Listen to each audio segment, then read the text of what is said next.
Recently एक ऐसा fraud हुआ है जिसके सामने शायद रामलिंगा राजू और सत्यम कंप्यूटर्स भी शर्मा जाए। ये फ्रॉड शायद साइज में सत्यम कंप्यूटर से कम हो, लेकिन इसे करने का जो तरीका है उससे आप खुद बहुत चौंक जाएंगे। ये वीडियो सारे इन्वेस्टर्स के लिए सबसे ज़्यादा इंपॉर्टेंट है, क्योंकि इसमें जो फ्रॉड किया गया है उसमें ऐसा दिमाग लगाया गया है जो शायद पहले किसी ने नहीं लगाया है, और फिर इसीलिए शायद कई सारे लोग आगे चल के इस फ्रॉड में जो जो चीज़ें हुई उसे कॉपी कर सकते हैं। तो इसी के चलते आज के इस वीडियो में हमें ये समझना बहुत इंपॉर्टेंट हो जाता है कि इस फ्रॉड को कैसे किया गया, और वीडियो के एंड में हम उन फैक्टर्स के बारे में बात करेंगे जिनसे आप इन जैसे फ्रॉड्स को थोड़ा पहले पता कर सकते हैं। नमस्कार, मैं प्रसाद आपका आज के इस वीडियो में स्वागत करता हूं। वीडियो शुरू करने से पहले आपको बता दूं कि हमारे फंडामेंटल एनालिसिस कोर्स की जो फ्रीडम ऑफर है जिसे हमने एक्सटेंड किया था वो जल्दी खत्म होने वाली है, तो उसे बिल्कुल भी मिस ना करें। ये ऑफर आपको फिर से कभी नहीं मिलेगी, लिंक डिस्क्रिप्शन में दी गई है। 28 फरवरी 2022 एक ऐसी तारीख जिसके बाद ब्राइटकॉम ग्रुप के शेयर्स को लगातार 9 दिन लोअर सर्किट लगे, जिसमें कंपनी की शेयर प्राइस 71 रुपीज़ से गिरकर 52 रुपीज़ पर आ गई। पर सवाल ये आता है कि ऐसा उस टाइम क्या हुआ? तो ऐसा उस टाइम नहीं, उसके 165 दिन पहले हुआ था, सितंबर 2021 में। सितंबर 2021 में सेबी ने, जो कि कैपिटल मार्केट रेगुलेटर है, उन्होंने ब्राइटकॉम ग्रुप से कहा कि हम आपका फॉरेंसिक ऑडिट करने वाले हैं। अब इंटरेस्टिंग बात यह है कि सेबी ने जिस टाइम ये नोटिस इन्हें भेजी उस टाइम कंपनी की शेयर प्राइस 25 रुपीज़ चल रही थी, जिसके कुछ ही महीनों बाद ये प्राइस 100 रुपीज़ के भी ऊपर चली गई, क्योंकि इन्वेस्टर्स को तो पता ही नहीं था कि एक्चुअल में पीछे क्या चल रहा है। अब देखिए, जब भी किसी लिस्टेड कंपनी पर ऐसी कोई बड़ी एक्शन होती है तो सबसे पहले उन्हें स्टॉक एक्सचेंजेस को इसके बारे में इन्फॉर्म करना होता है, ताकि उनके जो पब्लिक इन्वेस्टर्स है वो उसके बारे में अवेयर रहे। लेकिन यहाँ पर कंपनी ने नहीं बताया। अब देखिए, कंपनी ने पहली बार नहीं किया था। सेबी ने जब इनका इन्वेस्टिगेशन शुरू किया तो उन्होंने डेलॉयट से इनका फॉरेंसिक ऑडिट करवाया। अब इस फॉरेंसिक ऑडिट में ऐसे सारे शॉकिंग फैक्ट्स बाहर आए जिससे सारे इन्वेस्टर्स भी हिल गए और सेबी भी हिल गई। ये रिपोर्ट इन्होंने अप्रैल 2023 में पब्लिश की। शॉकिंग चीज़ ये है कि ये रिपोर्ट पब्लिश होने के बाद कुछ टाइम तो इसकी शेयर प्राइस गिरी और गिरकर 9 रुपये पर चली गई, और उसके बाद लगातार 10-12 दिन कंपनी में अपर सर्किट लगे और शेयर प्राइस 30 रुपये पर चली गई। तो बड़ी शॉकिंग ये केस स्टडी है जिसे अभी हम स्टेप बाय स्टेप डिटेल में समझने की कोशिश करते हैं। तो चलिए बात करते हैं कंपनी के प्रमोटर्स के पहले कारनामे के बारे में। आप देख सकते हैं कि साल 2013 में कंपनी की शेयर प्राइस 1 रुपये के करीब चल रही थी। फिर साल 2014 में ये अचानक 23-24 रुपीज़ चली जाती है, यानी 2000% से भी ज़्यादा रिटर्न्स सिर्फ एक साल में। अब कंपनी के प्रमोटर्स को लगता है कि एक बहुत अच्छी अपॉर्चुनिटी है, अपने शेयर्स बेच दो और कंपनी से निकल जाओ। लेकिन अगर हम ऐसा करते हैं और ये चीज़ इन्वेस्टर्स को पता चलेगी तो वो भी शेयर सेल करना शुरू कर सकते हैं। तो इसलिए प्रमोटर्स ने क्या किया, उन्होंने छुपके से शेयर सेल करना शुरू किया। अब ये छुपके से शेयर सेल करना मतलब क्या?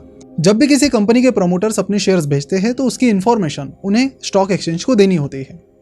तो यहाँ पर कंपनी के प्रमोटर्स ने क्या किया कि ये तो बताया नहीं कि हमने शेयर्स बेचे हैं। इनकी उस टाइम लगभग 40% के आसपास शेयर होल्डिंग थी, जो कि उन्होंने फटाफट बेचते हुए 3.51% पर लाई, लेकिन इसके बारे में उन्होंने एक्सचेंज को बताया ही नहीं। अब देखिए, जब भी किसी कंपनी के प्रमोटर शेयर्स बेचते हैं तो उसकी information registrar and transfer agent के पास भी होती है। तो सेबी ने क्या किया, रजिस्ट्रार एंड ट्रांसफर एजेंट से डेटा निकाला, वहाँ का जो डेटा है और स्टॉक एक्सचेंज को प्रमोटर्स ने जो डेटा बताया उसको कंपेयर किया, और कंपेयर करने के बाद ये शॉकिंग रिजल्ट्स आए। इस डेटा के अनुसार प्रमोटर्स के पास सितंबर 2021 में सिर्फ 7% शेयर्स थे कंपनी के, जबकि एक्सचेंज के अनुसार ये शेयर्स 36% थे। यानी कि किसी भी रिटेल इन्वेस्टर को इसके बारे में कोई आइडिया ही नहीं थी कि कंपनी के प्रमोटर्स बहुत तेजी से अपने शेयर्स बेच रहे हैं। अब जैसे कि मैंने आपको शुरुआत में ही कहा कि इन लोगों ने कुछ ऐसी चीज़ें की हैं जिससे आप चौंक जाएंगे। तो देखिए, इन्होंने सिर्फ यहाँ तक नहीं सोचा, इन प्रमोटर्स को भी पता था कि कभी ना कभी हम पकड़े जाएंगे, सेबी हम पर एक्शन लेगी या कोई ना कोई तो हमें पकड़ ही लेगा। तो उसके लिए उन्होंने प्लानिंग भी शुरू की। तो जैसे ही सेबी ने इन्वेस्टिगेशन शुरू किया, कंपनी को पता चला कि अब हम पकड़े जा सकते हैं, तो इन्होंने क्या किया कि 2020-21 में अपने प्रिफरेंशियल शेयर्स लाए, और इस प्रिफरेंशियल शेयर्स के जरिए कंपनी के प्रमोटर्स ने कंपनी के शेयर्स फिर से खरीदकर अपना जो स्टेक है कंपनी में वो 18% पर बढ़ा दिया, ताकि वो उनके बताए गए फिगर जैसा लगे। अब देखिए, अगर कंपनी ने अपने प्रमोटर्स को प्रेफरेंशियल शेयर्स के तौर पर शेयर्स बेचे हैं तो वहां से कंपनी को कुल मिलाकर 867 करोड़ रुपीस आने थे। तो सेबी को यहाँ पर डाउट आया कि ये बंदे थोड़े ना झुलझाल वाले लग रहे हैं, तो इनके बैंक स्टेटमेंट चेक कर लेते हैं। तो बैंक स्टेटमेंट मंगवाए गए, सेबी ने बैंक स्टेटमेंट चेक किए तो सारे के सारे परफेक्ट थे। लेकिन सेबी को यहाँ पर डाउट आया और इन्होंने क्या किया कि सीधा बैंक से ही बैंक स्टेटमेंट मंगवा लिए इनके। देखिए, सेबी के पास ये पावर है कि किसी भी कंपनी के स्टेटमेंट्स सेबी ले सकती है। तो उनके बैंक से स्टेटमेंट जब मंगवाए और कंपनी ने जो बैंक स्टेटमेंट सबमिट किए थे उसको साइड बाय साइड देखा गया, तो पता चला कि कुछ क्रेडिट एंट्रीज जो कंपनी ने दिखाई थी वो तो एक्चुअल में थी ही नहीं। अब ऐसे में जहाँ पर 867 करोड़ रुपीज़ आने थे वहाँ पर आए थे सिर्फ 350 करोड़। तो सेबी ने पूछा कि बाकी का पैसा गया कहाँ पर, जिसका ही मतलब है कि कंपनी ने फुकट में अपने कई सारे प्रमोटर्स को यहाँ पर शेयर्स बांट दिए थे at the cost of investors money. अब देखिए, ये जो प्रिफरेंशियल शेयर्स की अलॉटमेंट थी ये कुल मिलाकर 79 लोगों को की गई, जिसमें मेनली कंपनी के प्रमोटर्स थे। लेकिन इसमें से जो 22 लोग थे उनसे कंपनी को 245 करोड़ आने थे, लेकिन आए सिर्फ 52 करोड़। तो ऐसे में सेबी ने जब इसका इन्वेस्टिगेशन किया तो सेबी को पता चला कि या तो इन लोगों ने पैसा दिया ही नहीं, या फिर कंपनी ने अपने सब्सिडरीज के जरिए घुमा फिराकर इन्होंने दिया हुआ पैसा रिटर्न कर दिया है।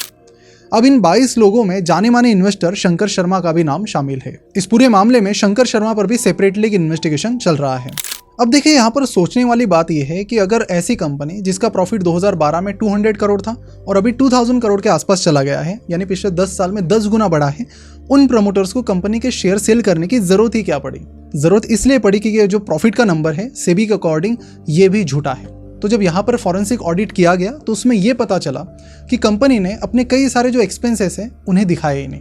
जैसे कि कंपनी कई सारे सॉफ्टवेयर्स बनाती है और इन सॉफ्टवेयर बनाने में जो खर्चा लगता है वो कंपनी ने कभी एक्सपेंस में दिखाया ही नहीं, जिसको इन्होंने इंटेंजिबल एसेट अंडर डेवलपमेंट और अदर करंट एसेट्स के अंदर दिखा दिया। अब ये अमाउंट कितनी थी? ये 2020 में अमाउंट 800 करोड़ रुपए होती। अगर ये पूरी अमाउंट एक्सपेंस के तौर पर दिखाई जाती तो कंपनी को 400 करोड़ का लॉस हो जाता। लेकिन क्योंकि अमाउंट इन्होंने दिखाई नहीं, ये जो कंपनी के मेन एक्सपेंसेस है इन्होंने बताया नहीं गया, जिसके चलते ये लोग प्रॉफिट दिखा पाए 400 करोड़ रुपए का, जो कि कभी एक्चुअल में था ही नहीं। हालांकि कुछ इन्वेस्टर्स को इसके बारे में थोड़ा पहले पता चल गया था, जिसके बारे में हम थोड़ा आगे बात करेंगे। अब देखिए, ये तो हमने समझ लिया कि ब्राइटकॉम ने किस तरह से अलग अलग कारनामे किए, लेकिन अब वो कौन से फैक्टर्स हैं जिनकी मदद से आपको थोड़ी मदद होती है कि इन सारी चीजों को थोड़ा पहले प्रेडिक्ट करने में। देखिए, जो प्रॉफिट एंड लॉस स्टेटमेंट का मैनिपुलेशन है वो हमने सत्यम के टाइम भी देखा था, अभी ब्राइटकॉम के टाइम भी देख रहे हैं और बीच में भी कई सारी कंपनीज में देखा था। लेकिन अगर कोई ऐसी चीज है जिसे मैनिपुलेट करना बहुत डिफिकल्ट है तो वो होता है कंपनी का कैश फ्लो स्टेटमेंट। अब देखिए, जैसे कि हमने हमारे कोर्स में भी बताया कि कंपनी का जो प्रॉफिट है और कंपनी का जो CFO है, cash generated from operating activities, they should go hand in hand. अब देखिए, यहाँ पर तो कंपनी ने हदें पार कर ली थी, इन्होंने तो बैंक स्टेटमेंट में भी मैनिपुलेशन कर दिया था, फिर भी इनसे सही से कैश फ्लो स्टेटमेंट मैनिपुलेट नहीं हो पाए क्योंकि वो टफ है बहुत। तो ऐसे में क्या हुआ कि इनका जो प्रॉफिट जो बढ़ रहा था, जैसे 2012 में इनका 200 करोड़ का प्रॉफिट था तो इनका CFO 146 करोड़ निगेटिव में था, यानी कैश नहीं आ रही है।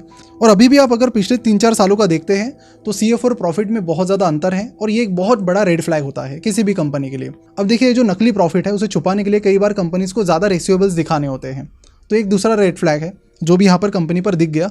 अब ये 2 रेड फ्लैग्स तो इंपॉर्टेंट है ही, इसके अलावा कई सारे और भी रेड फ्लैग्स होते हैं जिनके बारे में हमने हमारे फंडामेंटल एनालिसिस कोर्स में डिटेल में बात की है, ताकि आप भी बड़ा डिटेल में अपना एनालिसिस कर सको और कंपनी का फॉरेंसिक एनालिसिस भी कर सको।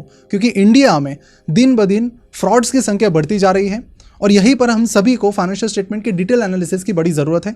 तो इस कोर्स में हमने मैनेजमेंट एनालिसिस और फाइनेंशियल स्टेटमेंट के बेसिक्स से लेकर फॉरेंसिक एनालिसिस तक सारी चीज़ें आपको आसान भाषा में समझाई है और सारे रेड फ्लैग्स आपको 1 by 1 डिटेल में एक्सप्लेन किए हैं। हालांकि इस कोर्स के डिस्काउंट का आखिरी का कुछ टाइम बचा है, जिसमें आपको 5000 रुपीज़ का एक कोर्स मिलेगा सिर्फ 1947 रुपीज़ में। तो इस ऑफर को बिल्कुल भी मिस ना करें, ये ऑफर आपको फिर से कभी नहीं मिलेगी।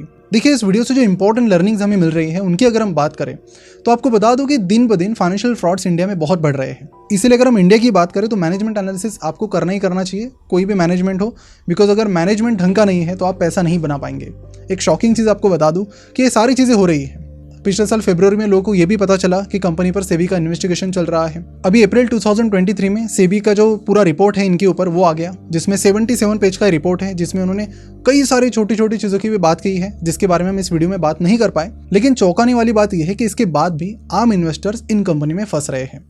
अब वो क्यों फंस रहे हैं, कौन इन्हें फंसा रहा है, ये तो मुझे नहीं पता, लेकिन यहाँ पर ज़रूरत है इन्वेस्टर्स को थोड़ा डिटेल एनालिसिस करने की, चीज़ों को सोच समझ के करने की। जहाँ तक मैंने देखा है, मुझे लगता है कि आज भी कई सारे इन्वेस्टर्स बस इसलिए कई सारी कंपनीज को खरीदते हैं क्योंकि उनकी शेयर प्राइस ऑल टाइम लो पर चली गई है या फिर बहुत तेज़ी से गिर गई है। लेकिन अगर आप इस तरह के फंडामेंटल वाली कंपनीज में इन्वेस्ट करते हैं तो आप कभी भी पैसा नहीं बना पाएंगे। अगर कोई पैसा बनाएगा तो कंपनी के प्रमोटर्स बनाएंगे या फिर जो ऑपरेटर्स कंपनी का स्टॉक चलाते हैं वो बना पाएंगे। अब देखिए, जिस कंपनी पर सेबी की रिपोर्ट आई है, जिसमें सेबी ने कई सारी इरेगुलरिटीज की बात की, फ्रॉड इस शब्द का भी उल्लेख किया है, उसके बाद भी अगर किसी कंपनी में 10-12 दिन के लिए अपर सर्किट लगे तो ये सोचने वाली बात है कि कुछ तो गड़बड़ वहाँ पर थी। लेकिन आम इन्वेस्टर्स इन चीज़ों में कई बार फंस जाते हैं, उनको लगता है कि ये बहुत ज़्यादा डिमांड है शेयर्स की और इसीलिए वो कंपनी में फंस जाते हैं, बाद में पंप एंड डंप का शिकार बन जाते हैं। तो आगे से आप किसी भी कंपनी का एनालिसिस करो तो कैश फ्लो पर थोड़ा ज़्यादा ध्यान दीजिए और कंपनी के मैनेजमेंट पर भी ज़्यादा ध्यान दीजिए, बिकॉज यहीं से आपको कुछ रेड फ्लैग्स मिलेंगे जो आपको ऐसी कंपनीज में नुकसान से बचाएंगे। ऐसे डिटेल एनालिसिस के लिए चैनल को जरूर सब्सक्राइब कीजिए, वीडियो को लाइक भी कीजिए ताकि यूट्यूब को पता चले कि कुछ काम का कंटेंट फिनोवेशंस ने बनाया है। और जाते जाते कोर्स को भी जरूर चेकआउट कीजिए, बहुत ही वैल्यूएबल इन्फॉर्मेशन हमने दी है, बहुत अच्छा खासा डिस्काउंट भी है और 5 day no question refund policy भी है। नहीं पसंद आता है रिफंड ले लीजिए, कोई बात नहीं। तो ऐसी ऑफर आपको फिर से बाद में कभी नहीं मिलेगी, तो उसे बिल्कुल भी मिस ना करें। मिलते हैं अगले वीडियो में। Thank you so much for watching this video.